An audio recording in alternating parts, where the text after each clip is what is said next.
Средба меѓу Кошта и Желјасков. Бугарија нема да го билатерализира процесот за Македонија, но сите обврски мора да бидат исполнети. Пред стартот на дводневниот ЕУ самит во Брисел, председателот на Европскиот совет Антонио Кошта и бугарскиот премиер Росен Желјасков дискутирале за спорот Скопје-Софија. Високи официјални лица од ЕУ блиски на председателот Кошта за ТВ24 потврдија дека позицијата на Кошта кон Македонија за време на состанокот била јасна. Сите обврски мора да бидат исполнети. Можам да потврдам дека беше дискутирано прашањето за Бугарија и Северна Македонија, како што председателот на Европскиот совет постојано повторуваше. Сите обврски мора да бидат исполнети. Желјасков претходно изјави дека на средбата со Кошта порачал дека Бугарија ќе се држи цврсто за изгласаната декларација во бугарскиот парламент и дека нема да ги билатерализира македонските преговори со ЕУ. Порача и дека добил уверување од Кошта дека советот строго ќе се придржува до преговарачката рамка за Македонија.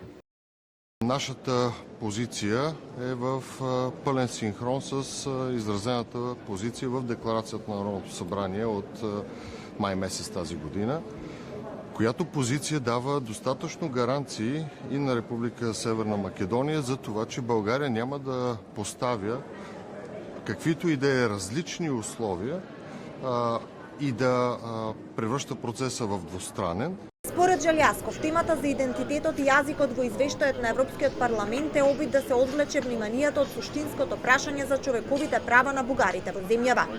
Помолих председателят Кошта да обърне внимание на нашите колеги в Скопие, че езикът на омразата не помагат на този процес, включително и в диалогът ни, който би трябвало да се базира на договорът за добросъседство.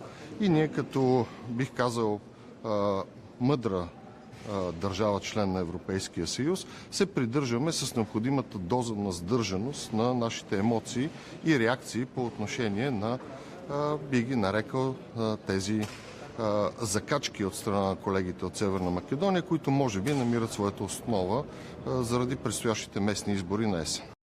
Бугарскиот премиер вчера од Хаг изјави дека целта на Македонија не е да го освои Вавилон, туку да стане членка на ЕУ.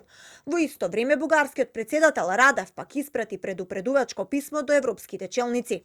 И додека продолжува дипломатската војна меѓу Скопје и Софија, се чека клучното гласање за извештајот за напредокот на Македонија во Европарламентот. Дали ќе помине придавката модерен, која ја најави координаторот на пратеничката група на ИПП.